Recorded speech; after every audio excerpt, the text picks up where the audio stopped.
ESIC corporation ವತಿಯಿಂದ ಏನು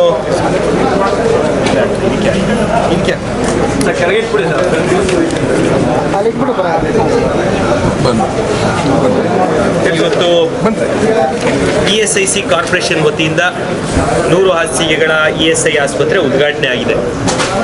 ಕೆಲವೊಂದು ವಿಷಯಗಳನ್ನ ನಾನು ಈ ಮೂಲಕ ಮಾಧ್ಯಮ ಮಿತ್ರರಿಗೆ ಮತ್ತು ಸಾರ್ವಜನಿಕರಿಗೆ ತಿಳಿಸುವಂಥದ್ದು. ರಾಜ್ಯ ಸರ್ಕಾರ ನನಗೆ ಉತ್ತರವನ್ನ 25/3/2026ರಂದು ಸದನದಲ್ಲಿ ಮಾತಾಡಿದ್ದೀನಿ, ವಿಡಿಯೋನು ಇದೆ ಮತ್ತು ಉತ್ತರನೂ ಸಿಕ್ಕಿದೆ. ಚುಕ್ಕಿ ಗುರುತಿನ ಪ್ರಶ್ನೆ ಇತ್ತು, ಉತ್ತರನೂ ಮಾನ್ಯ ಕಾರ್ಮಿಕ ಸಚಿವರು ಸಂತೋಷ್ ಲಾಡ್ ಅವರು ಕೊಟ್ಟಿದ್ದಾರೆ. ಈ ಉತ್ತರದಲ್ಲಿ ನಾನು ಕೇವಲ ಮಾಹಿತಿ ದೃಷ್ಟಿಯಿಂದ ಎಲ್ಲರಿಗೂ ಗೊತ್ತಾಗ್ಲಿ ಅಂತ ಓದ್ತೀನಿ. ದೊಡ್ಡಬಳ್ಳಾಪುರ ತಾಲೂಕಿನಲ್ಲಿ 100 ಹಾಸಿಗೆಗಳ ESI ಆಸ್ಪತ್ರೆಯನ್ನು ನಿರ್ಮಾಣ ಮಾಡಲು 2013ನೇ ಸಾಲಿನಲ್ಲಿ ಶಂಕುಸ್ಥಾಪನೆಯನ್ನು ನೆರವೇರಿಸಲಾಯಿತು. 2016ರಲ್ಲಿ ಈ ನೂತನ ಆಸ್ಪತ್ರೆ ನಿರ್ಮಾಣವನ್ನು ಕೈಗೊಳ್ಳಲು ಅಂದಾಜು ಪಟ್ಟಿಯನ್ನು ಅನುಮೋದಿಸಿ ಕೇಂದ್ರ ಸರ್ಕಾರವು ಟೆಂಡರ್ ಆಹ್ವಾನಿಸಲು UPRRNL ಸಂಸ್ಥೆಗೆ ಕಟ್ಟಡ ನಿರ್ಮಾಣ ಕಾರ್ಯವನ್ನು ವಹಿಸಲಾಯಿತು. ಈ ಕಟ್ಟಡ ಕಾಮಗಾರಿಗಳ ನಿರ್ಮಾಣ ಕಾರ್ಯವು ಫೆಬ್ರವರಿ 2020ನೇ ವರ್ಷದಲ್ಲಿ ಪ್ರಾರಂಭಗೊಂಡಿದ್ದು 18/10/2024ರಂದು ಪೂರ್ಣಗೊಂಡಿರುತ್ತದೆ. ಆದರೆ ಈವರೆಗೂ ಪೂರ್ಣಗೊಳಿಸಿ ಕೇಂದ್ರ ಸರ್ಕಾರಕ್ಕಾಗಲಿ ಅಥವಾ ರಾಜ್ಯ ಸರ್ಕಾರಕ್ಕಾಗಲಿ ಗುತ್ತಿಗೆ ನೀಡಿದ ಸಂಸ್ಥೆ ವಹಿಸಿರುವುದಿಲ್ಲ. ಇದನ್ನ ರಾಜ್ಯ ಸರ್ಕಾರ ಬರ್ಕೊಟ್ಕೊಂತು. ಹಾಗಾಗಿ 2013ರಲ್ಲಿ ತರಾತುರಿಯಲ್ಲಿ UPA ಸರ್ಕಾರ ಏನೋ ಬಿದ್ದೋಗುತ್ತೆ 2014ರಲ್ಲಿ ಅಂತ ಗೊತ್ತಿತ್ತು. ಹಾಗಾಗಿ 2013 ಅಕ್ಟೋಬರ್ 13ನೇ ತಾರೀಕು 12ನೇ ತಾರೀಕು ನನಗೆ ಮಾಹಿತಿ ಪ್ರಕಾರ ಅಕ್ಟೋಬರ್ ತಿಂಗಳಲ್ಲಿ 2013ರಲ್ಲಿ ಮಾನ್ಯ ಮುಖ್ಯಮಂತ್ರಿಗಳು ಬಂದು ಗುದ್ಲಿ ಪೂಜೆ ಮಾಡಿ ವೀರಪ್ಪ ಮೊಯ್ಲಿ ಸಾಹೇಬರು ಅವತ್ತು MP ಇದ್ರು ಇಲ್ಲಿ ಮಾಡಿ ಹೊರಟ್ಬಿಡ್ತಾರೆ. ಆದರೆ ಈ ಅಂದಾಜ್ ಪಟ್ಟಿ ಸ್ಯಾಂಕ್ಷನ್ ಆಗೋದೇ ನಮ್ಮ ಸರ್ಕಾರ, ನರೇಂದ್ರ ಮೋದಿ ಅವ್ರ ಸರ್ಕಾರ ಬಂದ್ಮೇಲೆ 2016ರಲ್ಲಿ ಅಂದಾಜ್ ಪಟ್ಟಿ ಸ್ಯಾಂಕ್ಷನ್ ಆಗುತ್ತೆ. 16ರಲ್ಲಿ ಸ್ಯಾಂಕ್ಷನ್ ಆಗೋದು 2020ಕ್ಕೆ ಕನ್ಸ್ಟ್ರಕ್ಷನ್ ಶುರುವಾಗುತ್ತೆ. 2020 ಕನ್ಸ್ಟ್ರಕ್ಷನ್ ಶುರುವಾಗುವಂಥದ್ದು ಕಂಪ್ಲೀಷನ್ ಮತ್ತು EC ಸರ್ಟಿಫಿಕೇಟ್ ಬರಲಿಕ್ಕೆ 2024 10ನೇ ತಿಂಗಳು ಅಂದರೆ ಅಕ್ಟೋಬರ್ ತಿಂಗಳು 18ನೇ ತಾರೀಕು ಕಂಪ್ಲೀಷನ್ ಆಗಿದೆ ಅಂತ ಹೇಳಿ ಮಾನ್ಯ ಸಂತೋಷ್ ಲಾಡ್ ಅವರು ಸಹಿ ಹಾಕಿ ಕೊಟ್ಟಿರ್ತಾರೆ. ಇದಾದ ನಂತರ ಏನು 100 ಆಸ್ಪತ್ರೆಗಳನ್ನ ಇವರು ಮಾಡೋದಕ್ಕೆ ಇವ್ರಿಗೆ ಸ್ಟೇಟ್ಗೆ ಬಿಡ್ತಾರೆ 2024 10ನೇ ತಿಂಗಳಿಂದ. ಆದರೆ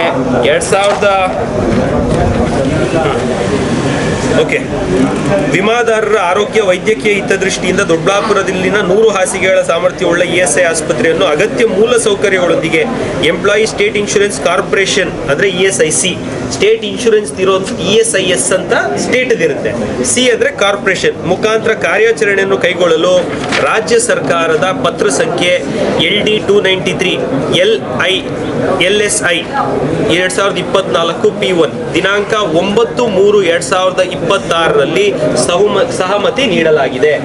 ನಿಮಗೆ ಗೊತ್ತಿರಲಿ, ಸತತ ಪ್ರಯತ್ನದ ನಂತರ 2024 10ನೇ ತಿಂಗಳಿಂದ ಮಾರ್ಚ್, ಈ ವರ್ಷದ ಮಾರ್ಚ್ ತಿಂಗಳಲ್ಲಿ ಫೈನಲಿ ರಾಜ್ಯ ಸಚಿವರು ಹ್ಯಾಂಡ್ ಓವರ್ ಜಿಯೋಗೆ ಗೌರ್ಮೆಂಟ್ ಆರ್ಡರ್ ಮಾಡಬೇಕಾಗುತ್ತೆ.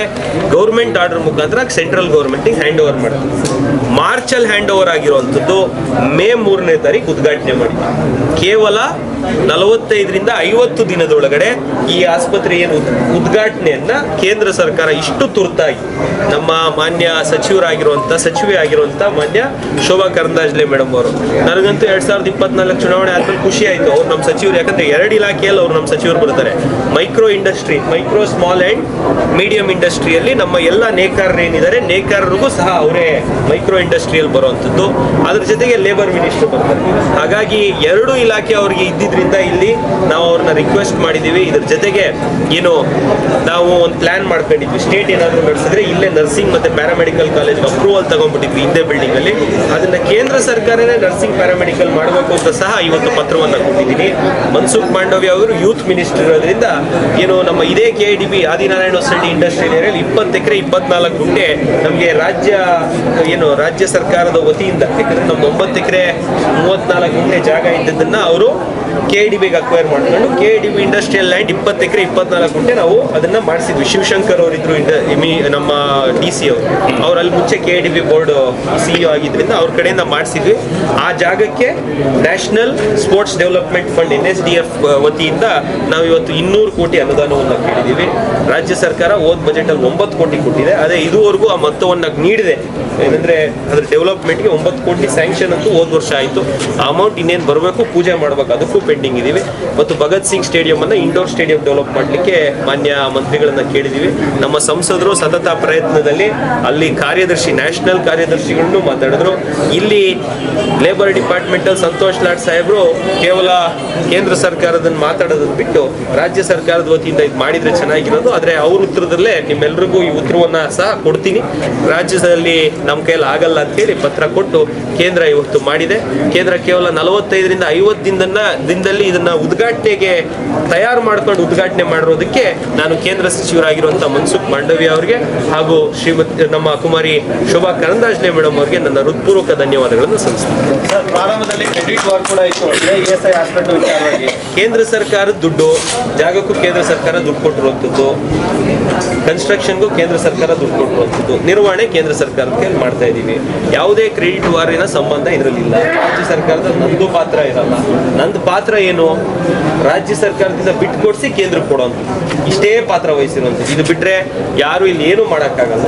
ಇದರಲ್ಲಿ ಯಾವುದೇ ರೀತಿಯಾದಂಥ ನಿಮಗೆ ಡೇಟ್ಸ್ ಆ್ಯಂಡ್ ಟೈಮು ಇದರಲ್ಲೇ ಇದೆ. ನಾನು ಹೇಳ್ತಾ ಇದ್ದಿಲ್ಲ, 2011ನೇ ಇಸ್ವಿ ನಿಮಗೆ ಹೇಳಿರ್ತೀನಿ. ಅದನ್ನು 2011ನೇ ಇಸ್ವಿಯಲ್ಲಿ ಈ ಫೈಲ್ ಅಪ್ರೂವಲ್ ಆಗುತ್ತೆ. ಅವತ್ತು ಯಾರು, ನಮ್ಮ BJP ಸರ್ಕಾರ ರಾಜ್ಯದಲ್ಲಿ. ಅವತ್ತು ಕಾರ್ಮಿಕ ಸಚಿವರು ಯಾರು, ಬಚ್ಚೇಗೌಡರು. ಅವತ್ತು ಇಲ್ಲಿ MLA ಯಾರು, ಗೌರವಾನ್ವಿತ ದಿವಂಗತ ನರಸಿಂಹಸ್ವಾಮಿ ಅವರು. ಹಾಗಾಗಿ ಸುಮ್ಮನೆ ಕ್ರೆಡಿಟ್ಗೋಸ್ಕರ ಏನೇನೋ ಮಾತಾಡಿದ್ರೆ ಅದು ಪ್ರಯೋಜನ ಇರಲ್ಲ. ಡೇಟ್ಸು ಟೈಮು ವಿತ್ ಡಾಕ್ಯುಮೆಂಟ್ ಮಾತಾಡೋಂಥ ನಾನು. ವಿತೌಟ್ ಡಾಕ್ಯುಮೆಂಟ್ ನಾನೇನು ಬಂದು ಕಟ್ಸಿದ್ದೀನಿ ಅಂತ ನಾನು ಹೇಳ್ತಿಲ್ಲ. ಕಟ್ಸಿರೋದನ್ನ ಪಾಳು ಬಿದ್ದಿದ್ದನ್ನ ಹ್ಯಾಂಡ್ ಓವರ್ ಮಾಡಿಸಿ ಕೇವಲ 45 ದಿನದಲ್ಲಿ ಉದ್ಘಾಟನೆ ಮಾಡಿಸಿ ಅಷ್ಟು ಮಾತ್ರ ನಾನು ಹೇಳ್ತಾ ಇದ್ದೀನಿ. ಬಿಟ್ರೆ ನಾನೇ ಬಂದು ಇಲ್ಲಿ ಕಟ್ಸಿದ್ದೀನಿ, ನಾನೇ ಅಪ್ರೂವ್ ಮಾಡಿಸಿದ್ದೀನಿ, ಕೇಂದ್ರ ಸರ್ಕಾರದ ಯಾರೂ ಮಾಡೋಕ್ಕಾಗಲ್ಲ. ಅದರಲ್ಲಿ ಏನಿದ್ರು MP ಅವರು ಮತ್ತು ಅಲ್ಲಿನ ಸಚಿವಾಲಯ ಅವ್ರು ಮಾಡಬೇಕಾಗುತ್ತೆ. ನಾವು ಇಲ್ಲಿ ರಾಜ್ಯದಿಂದ ಅವ್ರಿಗೆ ಹ್ಯಾಂಡ್ ಓವರ್ ಮಾಡೋಂಥ ತೊಡಕೆ ಏನಿತ್ತು ಅದನ್ನು ಕ್ಲಿಯರ್ ಮಾಡೋಂಥದ್ದು ನಾನು ಮಾಡಿದ್ದೀನಿ. ನಿಮಗೆ ಡೇಟ್ ಆ್ಯಂಡ್ ಫಿಗರ್ ಮತ್ತೆ ಹೇಳ್ತಾ ಇದ್ದೀನಿ. 2011ರಲ್ಲಿ ಇದಕ್ಕೆ ತಾಂತ್ರಿಕ ಅನುಮೋದನೆ, 2013ನೇ ಬಜೆಟಲ್ಲಿ ಇದಕ್ಕೆ ಅಪ್ರೂವಲ್ಲು, 2016ರಲ್ಲಿ ಫೈನಾನ್ಷಿಯಲ್ ಬಿಡ್ಡು ಟೆಂಡರು, 2020ರಲ್ಲಿ ಕನ್ಸ್ಟ್ರಕ್ಷನ್, 24 ಕಂಪ್ಲೀಷನ್, 26 ಓಪನ್ ಇದೆ. ಸ್ಲೋ ಪೇಸ್ ಇದೆ. ಆದರೆ ನರೇಂದ್ರ ಮೋದಿ ಅವ್ರ ಸರ್ಕಾರ ಏನು ಮಾಡಿದೆ ಅಂತ ಕೇಳಿದ್ರೆ ನಮ್ಮ ತಾಲೂಕಲ್ಲಂತೂ ನರೇಂದ್ರ ಮೋದಿ ಅವ್ರ ಸರ್ಕಾರ 125 ಕೋಟಿ ಕೊಟ್ಟು ಬಿಲ್ಡಿಂಗ್ ಕಟ್ಟಿದೆ. ಇನ್ನು 25 ಕೋಟಿ ಕೊಟ್ಟು ಒಳಗಡೆ ಎಕ್ವಿಪ್ಮೆಂಟ್ ಕೊಡ್ತಾರೆ. ಇದರ ಜೊತೆಗೆ ಎಲ್ಲ ಸೌಕರ್ಯವನ್ನ ಕೊಡ್ತಾರೆ. ಪಬ್ಲಿಕ್ಗೂ ಇದನ್ನ ಓಪನ್ ಮಾಡಬೇಕು ಅನ್ನುವಂಥ ಒಂದು ಬೇಡಿಕೆಯನ್ನು ನಾವು ಇಟ್ಟಿದ್ದೀವಿ. ನಾವು ಅವ್ರಿಗೆ ಹೇಳಿದ್ದೀನಿ. ಯಾಕಂದ್ರೆ ನಮ್ಮ ತಾಲೂಕು ಪಾಪ್ಯುಲೇಷನ್ 3 ಲಕ್ಷ, ಆದರೆ ಇಲ್ಲಿ ಲೇಬರ್ ಇರುವಂಥವ್ರು 3 ಲಕ್ಷ ಇದೆ. ನೀವು ಎಸ್ಪೆಷಲಿ ಗಾರ್ಮೆಂಟ್ ಇಂಡಸ್ಟ್ರಿ ಜಾಸ್ತಿ ಇರೋದ್ರಿಂದ ಎಲ್ಲ 20,000 ಕೆಳಗಡೆ ಇರ್ತಾರೆ. ಅವ್ರ ಫ್ಯಾಮಿಲಿಗಳಿಗೆ ESI ಕವರ್ ಆಗುತ್ತೆ.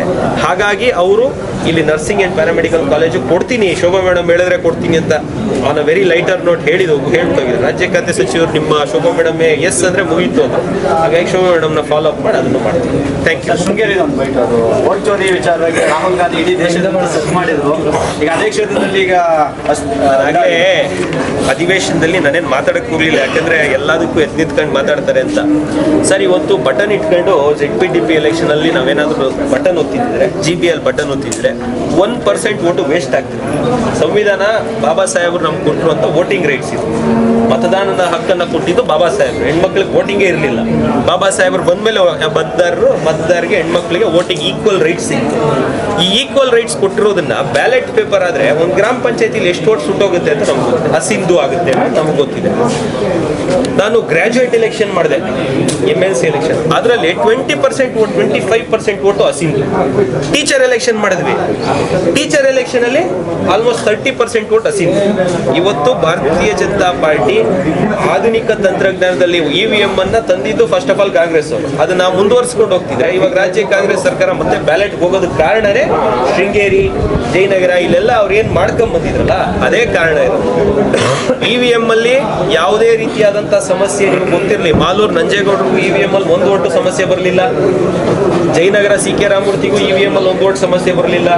ಶೃಂಗೇರಿ ಜೀವರಾಜ್ ಅವ್ರಿಗೂ EVM ಅಲ್ಲಿ 1 ವೋಟ್ ಸಮಸ್ಯೆ ಇಲ್ಲ. ಸಮಸ್ಯೆ ಡಿಫ್ರೆನ್ಸ್ ಇರೋದು ಎಲ್ಲಿ? ಅಲ್ಲಿಗೆ ಬ್ಯಾಲೆಟ್ ಪೇಪರ್ ಅಂತ ಇವತ್ತು ಯಾರು ಕಂಪ್ಲೇಂಟ್ ಮಾಡ್ತಾ ಇದ್ದಾರೆ? ಕಾಂಗ್ರೆಸ್ ಅವರೇ ಕಂಪ್ಲೇಂಟ್ ಮಾಡ್ತಾ ಇದ್ದಾರೆ. 1 ಸೀಟ್ ಕಳ್ಕೊಂಡ್ಮೇಲೆ ಒಂದು ಸೀಟ್ ಕಳ್ಕೊಂಡ ಮೇಲೆ ಕೋರ್ಟ್ ಆರ್ಡರ್ ಆದ್ಮೇಲೆ ಕಾಂಗ್ರೆಸ್ ಅವ್ರು ಕಂಪ್ಲೇಂಟ್ ಮಾಡ್ತಾರೆ. ಆದ್ರೆ ಅವ್ರ ಮನಸ್ಥಿತಿ ಏನಿದೆ, GBA ಬ್ಯಾಲೆಟ್ ಬೇಕು. ಗೊತ್ತಿಲ್ಲದೆ ಇರೋರು, ವಯಸ್ಸಾಗಿರೋರು ಕೈಯಲ್ಲಾಡುತ್ತೆ ಸರ್. ಎಷ್ಟೊಂದು ಜನಕ್ಕೆ ಕೈಯಲ್ಲಾಡ್ತವೆ, ನ್ಯೂರಲ್ ಪ್ರಾಬ್ಲಮ್ಸ್ ಇರುತ್ತೆ, ಹೋಗಿ ಅಷ್ಟರಲ್ಲಿ ಸೈಡ್ಗೆ ಹೋಗುತ್ತೆ, ಅಸಿಂಧು ಆಗುತ್ತೆ. ಅದ್ರ ಬದಲು ನಾವು EVM ಇಟ್ಟಿದ್ರೆ ಎಲ್ಲ ಓಟು ಕೌಂಟ್ ಆಗದ. ಒಂದು ಓಟ ಸಿಂಧು ಆಗುತ್ತೆ EVM ಅಲ್ಲಿ, ಒಂದು ಓಟ ಸಿಂಧು ಆಗಲ್ಲ. ಪ್ರತಿ ಮತದಾರನ ಮತ ಅದಕ್ಕೆ ಒಂದು ಬೆಲೆ ಇರುತ್ತೆ. ಆದರೆ ಈ EVM ಬ್ಯಾಲೆಟ್ ತಂದು ಕಾಂಗ್ರೆಸ್ ಸರ್ಕಾರ ವೋಟ್ ಚೋರಿಗೆ ಬೆಂಬಲ ನೀಡ್ತಾ ಇದೆ. ಮತದಾರರು ಏನು BJPಗೆ ಹೆಚ್ಚಿನ ಮತದಾನ ಆದರೆ BJPಗೆ ಲಾಭ. ಅದು ಕಮ್ಮಿ ಮಾಡೋದು ಹೆಂಗೆ? ವೋಟರ್ಸ್ನಂತೂ ನಿಲ್ಸಕ್ಕಾಗ್ತಿಲ್ಲ. ಇವತ್ತು ಬ್ಯಾಲೆಟ್ನೇ ಎಗರಿಸ್ಬಿಟ್ರೆ, ಬ್ಯಾಲೆಟಲ್ಲಿ ಅಸಿಂಧು ಆದರೆ ನಮಗೆ ರಿಸಲ್ಟ್ ನಮ್ಮ ಫೇವರ್ ಬರುತ್ತೆ ಅಂತ ಕಾಂಗ್ರೆಸ್ನ ಪೂರ್ತಿ ಕುತಂತ್ರ. GBA ಹಾಗೂ ತಾಲೂಕ್ ಪಂಚಾಯತಿ, ಜಿಲ್ಲಾ ಪಂಚಾಯತಿಗೆ ಅವ್ರು ಮಾಡಿರೋದೇ ಇದೇ ಉದ್ದೇಶದಿಂದ. ಇವತ್ತು ಅವ್ರು ಮಾಡಿರೋದನ್ನ ಅವರೇ ಅನುಭವಿಸೋ ರೀತಿಯಲ್ಲಿ ಶೃಂಗೇರಿಯಲ್ಲಿ ಆಗಿದೆ.